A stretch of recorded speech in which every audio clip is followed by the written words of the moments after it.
Hello there, welcome, and thank you for joining us. Obviously, welcome to the Groomsman channel. And I'm just been butchering the intros recently. Welcome to the Groomsman. I'll be your host, Jonathan. Today I'll be using Mammoth Soap's Stones. This is a primary leather scent. It's got leather, tobacco, vetiver, and ginger. I got this in a lot of things I bought. There was like a 9 or 10 things. There's a couple of these Mammoth soaps, some aftershaves from a different company, I think a brush. Actually, it might have been my Voight and Cop brush, actually, which I'm using today. My Voight and Cop from Italy. Anyways, so I bought a bunch of this stuff, and I wasn't ever really sure about this scent. I'm kind of revisiting this to see if I still want to keep it around. I like leather scents in general, but this one I wasn't ever sure about. But definitely pick up the leather. I think it's that ginger that's kind of throwing me off a little bit. I guess they don't make it anymore. I was trying to just look up the scent stuff again and notice that they don't have it on their website anymore. So I don't know if they discontinued the scent or if it was a seasonal thing and I just didn't realize it. But I lathered it all up in my PA bowl with my Voight and Cop VCO2 Manchurian knot. The lather is pretty awesome. Kier on the double-edged shaved end constantly raves about Mammoth soaps. For him, it's the best base that he's used. I gotta say, man, it's pretty impressive. I've used it a few times. Maybe I didn't have it dialed in before, but this lather right here, I had apparently super dialed in. It's super thick, which I really like. I like a very dense cream, not a lot of airiness in it.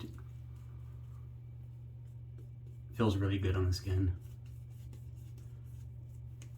I think my favorite thing about Mammoth soaps, I only had a couple of them, is that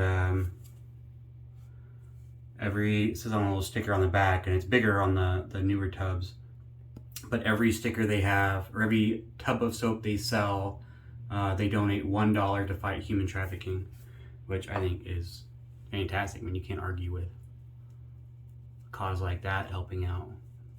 I mean, the horrible conditions that women and kids and men and everybody, get into human trafficking across the world, and even in the United States.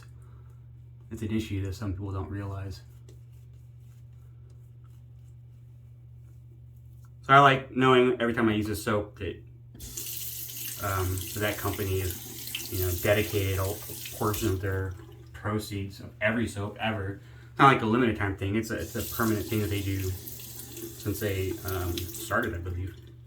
And it's not like hey, for this soap scent we're going to donate. It's all the time, forever. We're always going to donate $1 off of every tub we ever sell, which I think is pretty cool. Razor wise, I'm using the Mars half DE plate today. I gotta flick some water there. Last time I used it was the injector plate, but I went back to a half DE plate. Kicked up to 8. I think last time I used it on 5, and I wanted a little bit more efficiency out of the DE blade. So I kicked it up to plate number 8. These are the plates, if you've never seen a Mars one, they just slide in and the top cap kind of closes on top. It's like a top cap.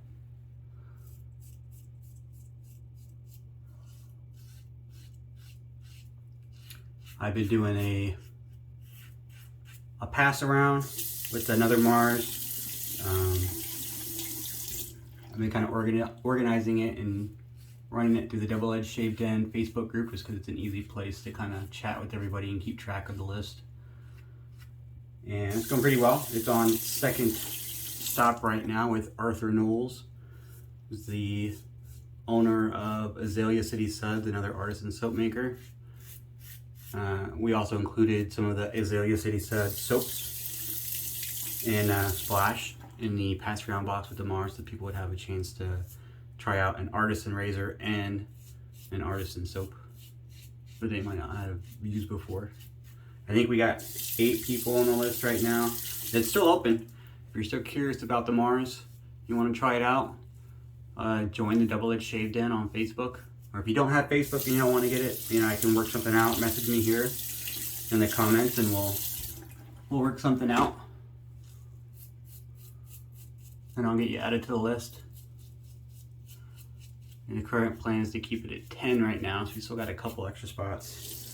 And then when it gets done with the 10, nothing is set in stone yet.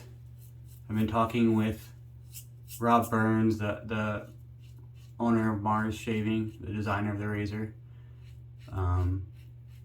And we may do another pass around after that one is done, or we may do a giveaway with the 10 people that were involved. If anybody wants to be a part of it, the giveaway afterwards, we'll do like a little raffle for, you know, to find the winner for it. Haven't fully decided yet.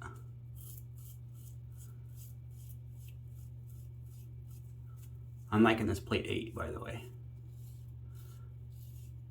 Like just as smooth as plate 5.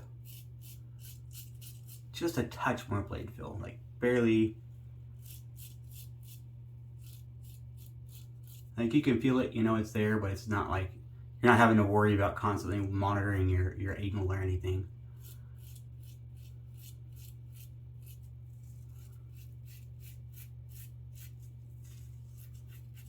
I know Arthur brought it up. He also has some facial hair like I do. The head, I mean, it's a common problem with a lot of razors where the edge of the blade is kind of far out from the edge of the razor, so it kind of makes it a little bit difficult to line up facial hair. I think probably the majority of razors have that to an extent. There's a few that stand out that don't, like the Lupo, where they put notches on the corner. I know Henson also just recently modified their design, and they notched the corners of their razor as well to kind of make that a little bit easier, that so that the blade edge is close to the razor edge. But I think, other than like a minor nuisance, I think once you get used to the razor, it's pretty easy to kind of gauge where the edge of that blade is. It makes doing the, like around your facial hair, if you have any, a lot easier. I remember having the same thought when I first used the Mars, but I didn't really, it's not really a consideration for me anymore. I just kind of got over it. Just the more I used it, I got comfortable using it. The soap is really nice. This brush is really nice. One's in a raffle. Voight and Cop. They're obviously handmade. It's African blackwood. It's so dark. It's actually like a really dark brown and black. I mean, it's a wood, but it's so dark that it kind of looks black in a lot of the imagery, and I know on camera it shows up really black.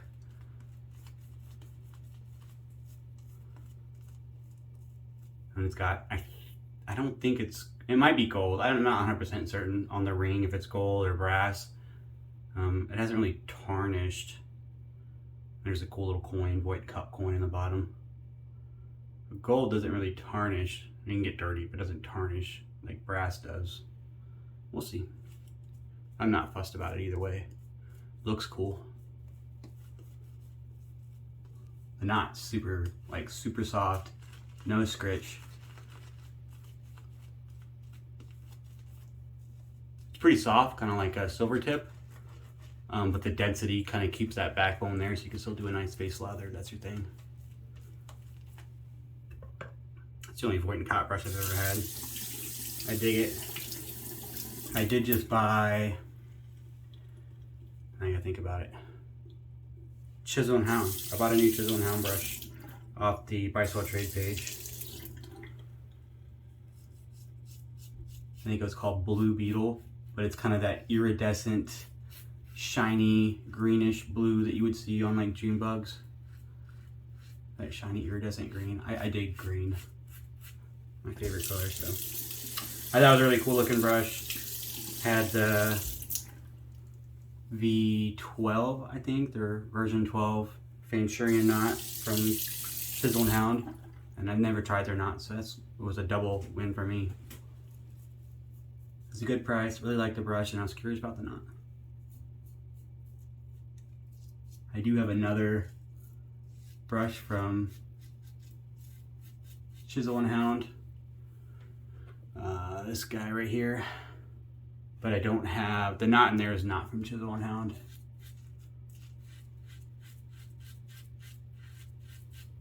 I actually got that out of a mystery box. And I ended up asking the guy later about the knot. When I got it, I didn't know much about knots. I was pretty new in the wet shaving. And he told me that it was an AMAC silver tip, which you can find on Etsy. He still makes them, but I think he only does one size now, like 30mm or something to that effect, maybe 28. I don't remember for sure, but I think he only does the one size in the silver tip bulb, not now. And I think that's like a 24 or 26.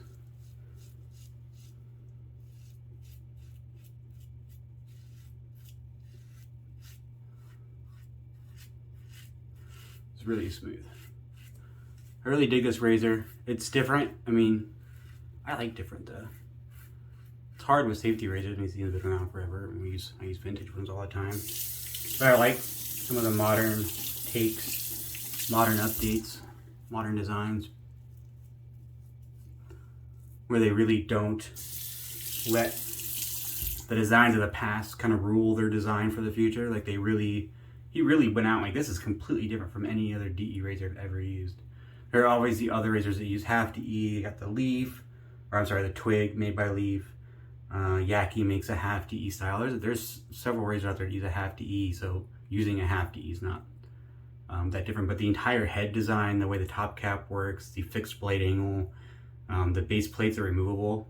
They're attached to the guard right here. The handle design is super, like, I mean, it's great. He did a lot of tinkering and building prototypes, working on this razor. It was really cool when I got one of the prototypes last year. One of the first ones he started, you know, kind of sold.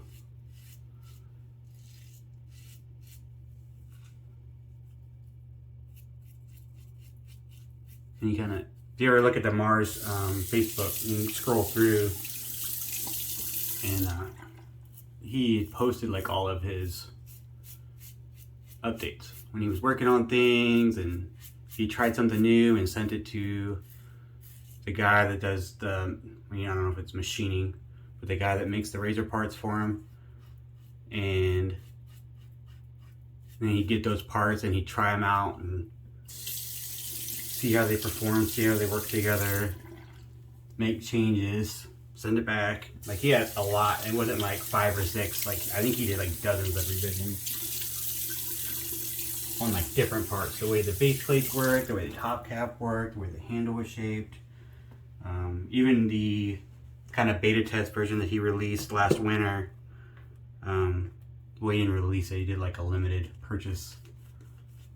And then the one that he did this year on the Kickstarter, which is the one I got right now, like, even between those two, he did 6 or 7 like different changes. He took a lot of feedback from people that tried it, which was kind of the point.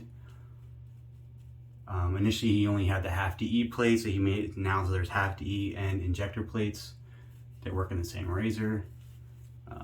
He changed some of the top cap stuff, the way the screw, the retaining screw kind of mounts in. There's like a little kick plate in the back so it doesn't break anything, and that stays secure. Like, he made all kinds of changes. I think even the top cap, like this part of the top cap was changed differently.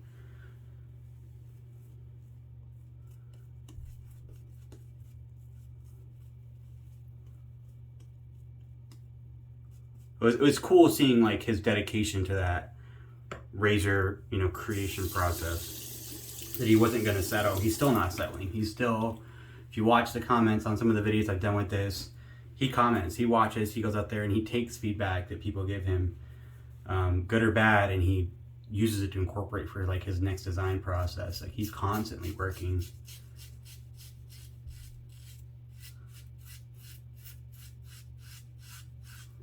It's really smooth against the grain. I know he said he's working on possibly a metal version. I just asked him about that a couple days ago. He says he still has plans to try and work a metal version. He thinks they can do it, but he thinks it will just be the handle design, so it'll increase the weight. I think the top cap and the removable base plates will still be the same material, which I'm okay with. Because the handle is not just a handle here, it goes all the way up to here. But when it's a pretty significant, because the top cap and the base plates are, you know, fairly small. I think, as far as like weight-wise, I don't think it would feel unbalanced having a metal handle and kind of joining part for the top cap and the base plate, I think it would feel actually pretty balanced. I'm definitely curious to see where he goes with that.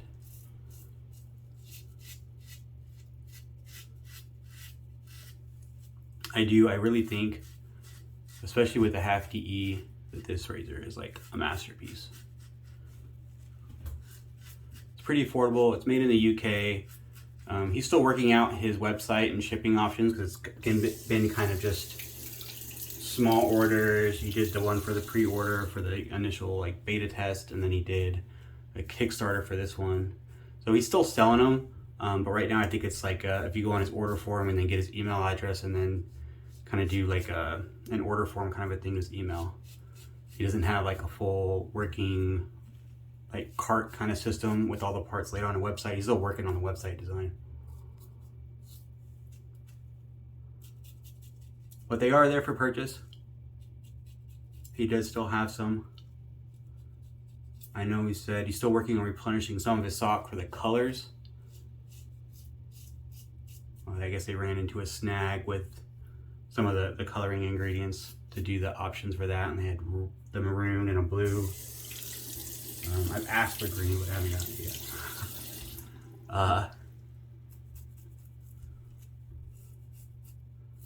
And black, which I think he definitely has black in stock, he said. But some of the color options will be, I think, scarce for a minute while I wait for restock. But he still has the razors in there. If you're not picky about color, if you want a color, then you might have to wait a minute. And then shipping, like I said, it's from the UK. I didn't find that the add-on charge for shipping from the UK to the US like that big of a deal.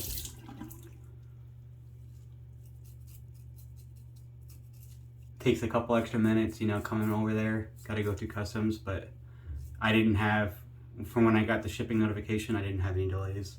Obviously, can't promise that. You never know when customs is going to sit on something for weeks, but that's out of everyone's control. Well, except for customs, but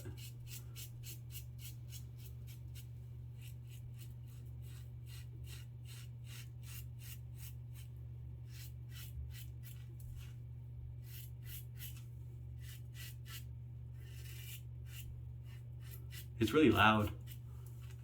I think it has to do with the material used and then the shape of the head. It kind of like makes like a little resonating chamber, or I'm just crazy. It might just be the material. But it's really smooth, even against the grain. Even on my neck, which can be kind of a pain.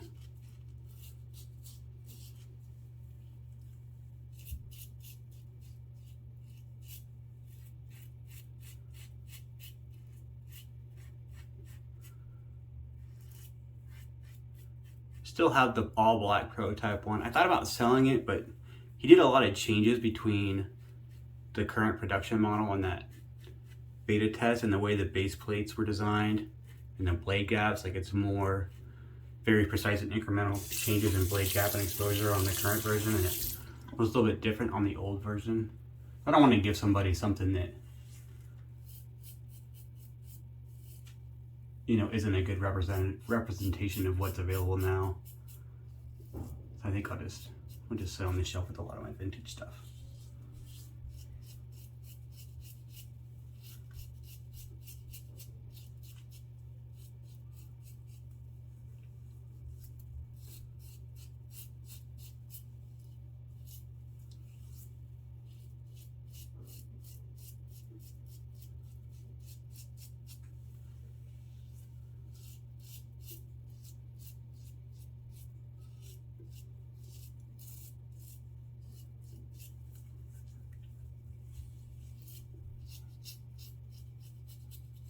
I think even on plate 8, I don't have any problem buffing. Like, I'm not feeling any like razor burn or irritation.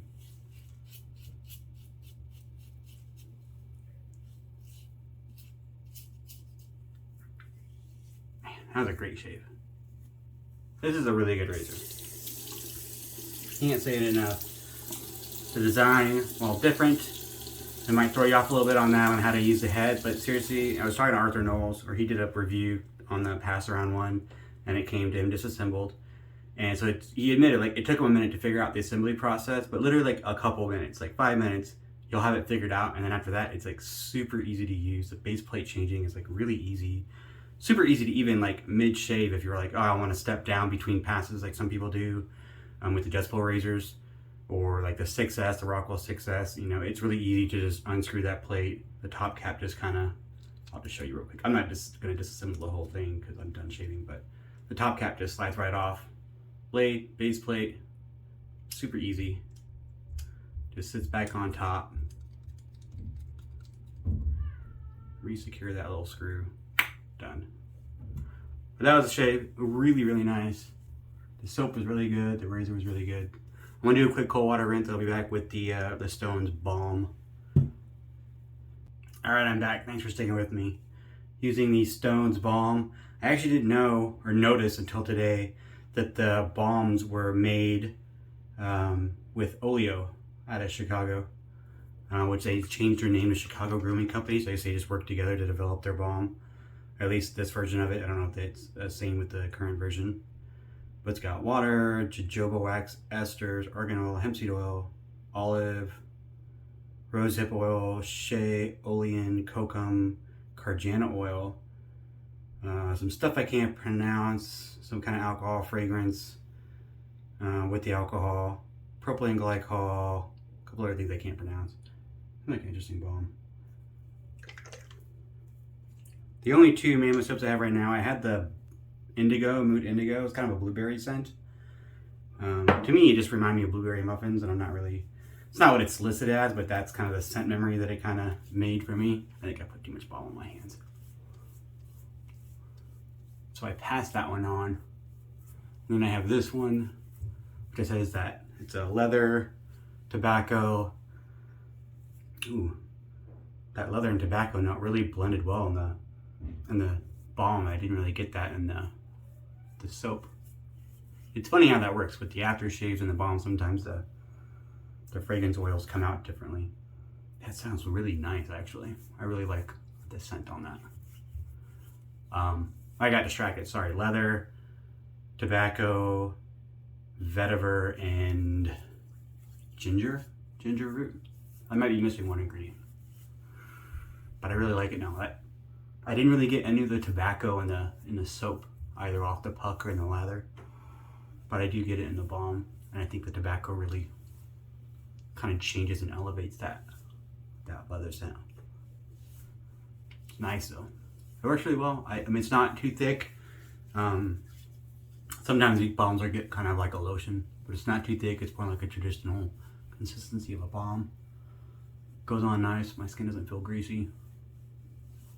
It's nice. I like it. That was a good shave. I think I might keep the scent around a little longer. I wasn't sure on the soap, and where that scent on the balm really came out. I like it. I guess it's discontinued. I was gonna say I might try and find the splash, but might be a little hard. I've had that issue kind of like recently where I keep finding scents that I really like one way or another, and then realize that they're discontinued, and then I'm having to hunt down on the buy sell trade page people that have sets that they don't want anymore. Kind of well, it's a fun process, but it's kind of a pain. But that was a shave, really good shave. I really like the Mars. I mean, it's really, I think, a really, really good razor. Up there with the top tiers. I mean, I have $200 razors that don't shave as good as this, unfortunately. But I think it definitely holds its weight in top tier. I definitely think it's worth the price.